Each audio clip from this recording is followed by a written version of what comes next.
Muy buenas tardes a todas, todos y todes que nos escuchan. Nos encontramos Ana Luisa, Isestep y su servidora Sara. Hoy hablaremos sobre uno de los casos más mediáticos en nuestro país.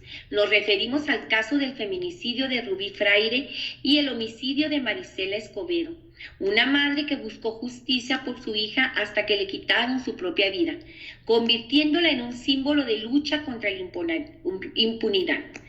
En este contexto, según las estadísticas mundiales de la Organización de las Naciones Unidas, más de 5 mujeres y niñas mueren en manos de un miembro de su propia familia cada hora. Marisela Escobedo Ortiz fue una madre activista que durante 2 años luchó contra el sistema con el único propósito de ver tras las rejas el asesino de su hija, Sergio Rafael Barraza Bocanegra, su pareja sentimental, a pesar del descontento de su madre, pues la menor tenía apenas 14 años. En diciembre del 2008, cuando Rubí desaparece, Marisela Escobedo luchó arduamente por saber el paradero de su hija y comienza a repartir volantes y organizar grupos de búsqueda. La denuncia por desaparición tardó un mes en ser aceptada por las autoridades y en febrero del 2009, con la confesión de un testigo, la Procuraduría tomó cartas en el asunto. De acuerdo con este hombre, en una reunión con amigos de la colonia, Sergio confesó haber matado a Rubí, colocar su cuerpo en un tambo de basura con la ayuda de su hermano, para incinerarlo y tirar los restos en un vertedero conocido como Las Marraneras, en Ciudad Juárez, Chihuahua. El asesino huye y se refugia en Fresnillo, Zacatecas, mientras Marisela sigue en busca de los restos de su hija. Al ver que las autoridades no toman en serio su desaparición, decide denunciar la sustracción de su nieta y solo así se movilizan para finalmente aprenderlo y trasladarlo de regreso a Ciudad Juárez para hacer su juicio. No sin antes declarar la zona exacta en donde había desechado el cuerpo de Rubí, del que solo se logró localizar un pedazo de columna. Y bueno, aquí antes de hablar sobre la resolución de lo que fue el caso, necesitamos hacer un hincapié en que justamente en ese año, por otro caso mediático sobre desapariciones de mujeres, que es el caso que conocemos como las muertas de Juárez, el sistema judicial cambia de inquisitivo a acusatorio, por lo que ahora una confesión pues no es suficiente para que te declaren culpable. Pues es bien sabido que los policías llegan a obtener falsas confesiones a base de amenazas, coerción y pues golpes. Así que ahora para ser procesado se necesitan sí o sí pruebas, lo que vendríamos conociendo coloquialmente como ser inocente hasta que se demuestre lo contrario. Y pues bueno, durante meses hasta la fecha del juicio, Marisela realiza caminatas que terminan en la fiscalía y acompañada de familiares y amigos exige la pena máxima y todo el peso de la ley contra Sergio Barraza. Inclusive llega a marchar sin ropa usando nada más que un cartel con el rostro del asesino cubriéndole el cuerpo. El caso se viraliza no solo alrededor del país sino también fuera de él, y es en abril 2010 cuando comienza el juicio. Después de unas palabras que dirige Marisela hacia el asesino de su hija, es el mismo Sergio quien acepta que mató a Rubí, pero que no sabe por qué lo hizo, que está arrepentido y que deja todo en manos de Dios. Solo que para los jueces esto no fue suficiente y el 29 de abril por unanimidad Sergio es declarado no culpable por falta de pruebas y absuelto del cargo del que se le acusa. Si bien meses después, gracias a una queja que Marisela metió ante la Comisión de Derechos Humanos, donde exigía pues el cambio de sentencia, Sergio ya había huido, por lo que consciente de la incompetencia de las autoridades, Marisela emprende una marcha por todo México y se dedica no solo a recabar pruebas, sino también a volantear al asesino de su hija, ofreciendo 250,000 pesos a cambio de información sobre su paradero. Logran localizar a Sergio de nuevo en Fresnillo, y aún con esta información que Marisela había recopilado y da pues aviso a las autoridades, el operativo es un fraude total por lo mal organizado y no logran atraparlo, se les escapa. Marisela no se da por vencida y decide mudarse junto con su hijo mayor a una casa enfrente del domicilio de Sergio para vigilarlo. La situación escala cuando se dan cuenta de que Barraza ahora forma parte del grupo delictivo Los Zetas y al ser intimidados se vuelven conscientes de que pues, su integridad se puede ver comprometida, por lo que regresan a Chihuahua. Pero la protesta de Marisela no se detenía y el 8 de diciembre decide hacer un plantón frente a Palacio de Justicia para exigirle al ahora nuevo gobernador, César Duarte, una audiencia sobre la recaptura del asesino de su hija. Pese a los esfuerzos de Marisela Escobedo y su familia, que cada día que pasaba, su vida corría peligro, sufría amenazas de muerte contra su persona, ella sabía que se estaban intensificando las amenazas y sabía que intentarían silenciarla, llegando incluso a decir que quien quisiera matarla lo hiciera ahí mismo frente al palacio, para vergüenza del gobernador. Precisamente fue el 16 de diciembre, alrededor de las 8 de la noche, cuando a plena vista de la gente que circulaba por la zona, un vehículo se detuvo en la calle de Aldama y de él descendió un hombre del cual, según lo observado en las cámaras de grabación de un edificio cercano, Marisela intenta huir y refugiarse en el palacio, pero es alcanzada por su agresor. Y finalmente, después de 9 días de plantón, Marisela fallece, víctima de un disparo en la cabeza. El 21 de diciembre, la Comisión de Derechos Humanos presentó una denuncia contra los jueces que conformaron el tribunal que sometió el caso de Rubí y quienes habían decidido dejar libre a un asesino, declarándolos responsables de un crimen de Estado al llevar a cabo una violación grave a los derechos de los integrantes de su población. Ante la presión no solo de organizaciones internacionales, sino también de la gente que comenzó a manifestarse por el terrible desenlace de los hechos, el 7 de octubre del 2012, la Fiscalía General del Estado de Chihuahua presentó a José Enrique Jiménez Zavala, alias el Huichek, ¿sí?, como responsable del crimen de la activista Marisela Escobedo, mismo que fue rechazado y no conocido como el hermano de Marisela, testigo del crimen, quien además señalaba a Andy Barraza, hermano de Sergio Barraza, como el asesino de su madre, de la madre de Rubí. En noviembre de 2012 se informó por parte de la Fiscalía de Zacatecas la muerte de Sergio Barraza durante un fuego cruzado en el enfrentamiento contra el ejército mexicano, y en diciembre de 2014, a días de que Jiménez, presunto asesino de Marisela, declaró que fue obligado a asumir la responsabilidad de un asesinato que no había cometido. Fue encontrado muerto en su celda, por lo que se dio por concluida la investigación del caso.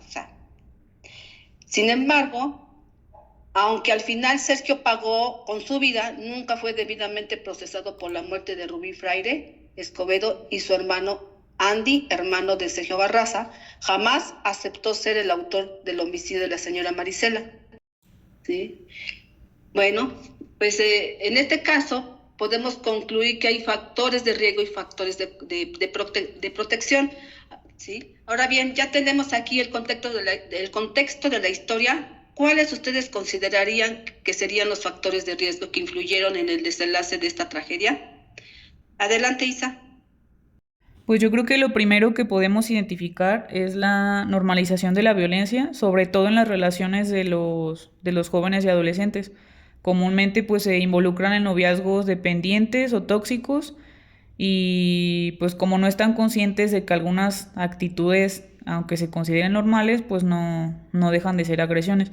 En el caso de Rubí, yo creo que tal vez sí llegó en un punto a darse cuenta de la situación en la que se encontraba, de que pues Sergio era un hombre violento, pero pues como le pasa a muchas mujeres cuando intentan salir de una pues relación violenta, vaya la redundancia, vuelven a ser sometidas o pues la única solución que encuentran los agresores es pues privarlas de la vida. Así es, gracias.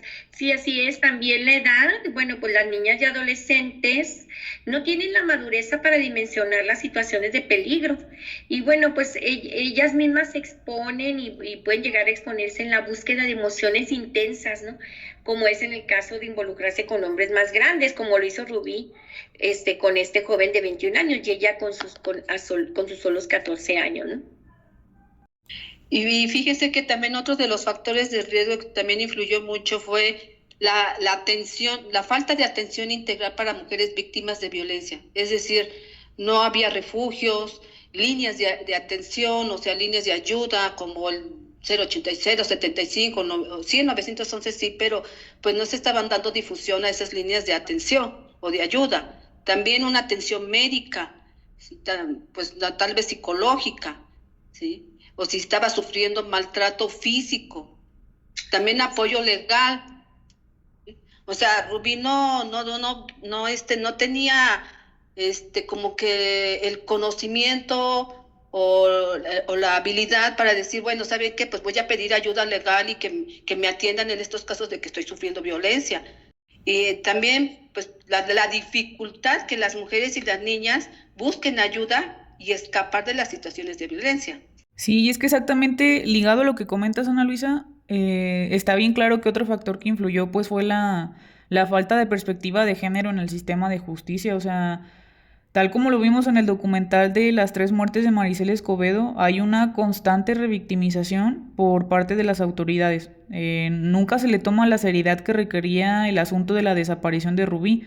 Básicamente aplicaban la típica de, ay señora, de seguro luego vuelve, ha de andar con el novio. O sea, pasó un mes y cachito hasta que al fin se dignaron a actuar, y eso solo cuando Marisela denunció la sustracción de su nieta al ver que pues de plano no le hacían caso. Entonces, pues sí, yo creo que también se necesita que las instancias estén preparadas para manejar este tipo de situaciones con la empatía necesaria. O sea, urge una capacitación integral. Así es, Isa. Y también saben que podemos mencionar lo que es la cultura del machismo en nuestro país. Y bueno, pues todavía es muy marcada las familias mexicanas que suele darse dentro del seno de la familia o dentro de una relación afectiva, siendo el perpetrador aquel que asume este papel dominante, ¿no? Y puede tomar estos tipos y formas de violencia, tanto física, psicológica, económica, y bueno, pues hasta llegar al feminicidio, que fue el caso de Rubí. Igual y el de su madre, ¿no? Aquí podemos ver que también por parte de los gobiernos a los 3 niveles, pues la corrupción y la impunidad pues está todo lo que da. ¿Sí? Podemos visualizar ahí en el caso de Maricela Escobedo y de Rubí, cómo el propio gobernador, y bueno, en esa época, creo que estaba Calderón, no la quiso recibir, ¿no? Así es. Ni siquiera el mismo, ¿cómo se llama? El gobernador que en esa época estaba... César Duarte. Duarte, que todavía... Que ahorita está detenido, ¿no? Que sigue detenido hasta la fecha, exactamente. Sí. Uh-huh. Pues no quiso atender el caso. La misma fiscalía, los derechos humanos, o sea... Cierran puertas, ¿no? Y bueno, entonces, por otro lado, ¿cuáles consideran que habrían sido buenas medidas de protección? O sea, para que el caso pues hubiera sobrellevado de una manera más eficiente. Pues una de las medidas de protección pudieron haberse aplicado fue precisamente los marcos legales sólidos y políticas eficaces. Esas políticas eficaces deben de ser abordadas desde las violencias de género, que brindan esa protección y recursos legales para las víctimas, que establecen pues las consecuencias claras para los perpetradores, ¿sí? Como capacitación, seguir protocolos, etcétera. También puede ser una de las medidas de protección la igualdad de género y el empoderamiento económico, ¿no? Y bueno, en esta igualdad de género y el acceso equitativo a las mismas oportunidades económicas y a esos recursos o factores protectores importantes que pueden reducir la vulnerabilidad de las mujeres y las niñas a esa violencia, ¿no? Tan marcada por lo que es lo económico, ¿no? Y lo podemos ver mucho ahora en las jovencitas, ¿no? Que entran a estas zonas peligrosas del narcotráfico, porque se les hace fácil, a empoderarse económicamente, pero en otro mal sentido, ¿no? Y fíjate que eso es bien común, sobre todo en el norte, de hecho. O sea, tantas chavitas que se deslumbran con los lujos que les pueden ofrecer pues, los chavos que andan metidos en grupos delictivos.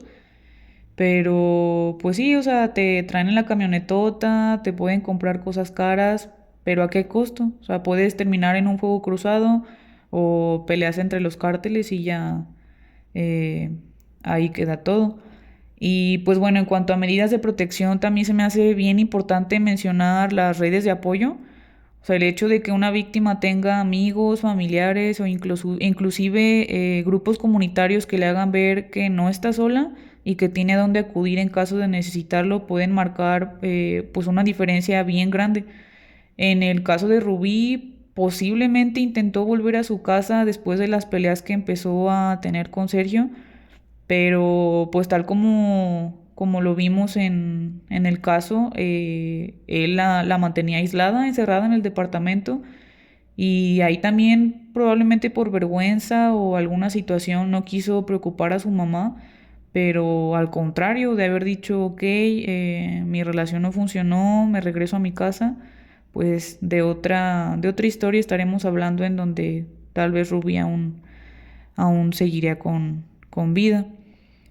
Y pues bueno, yo creo que después de haber abordado el caso y expuesto los factores que logramos identificar, nos podemos dar cuenta de la realidad tan cruda de ser mujer en México, de vivir con el miedo de no saber si el día de mañana vamos a ser nosotras las siguientes o si nos van a arrebatar a alguien cercana a nosotras, de lo poco que le importa a nuestro gobierno que las estadísticas de mujeres asesinadas vayan día con día en aumento, porque pues para ellos los datos son otros, y el nivel de impunidad en nuestro sistema, o sea, al grado de que teniendo una confesión directa como la de Sergio, al final no sirvió de nada.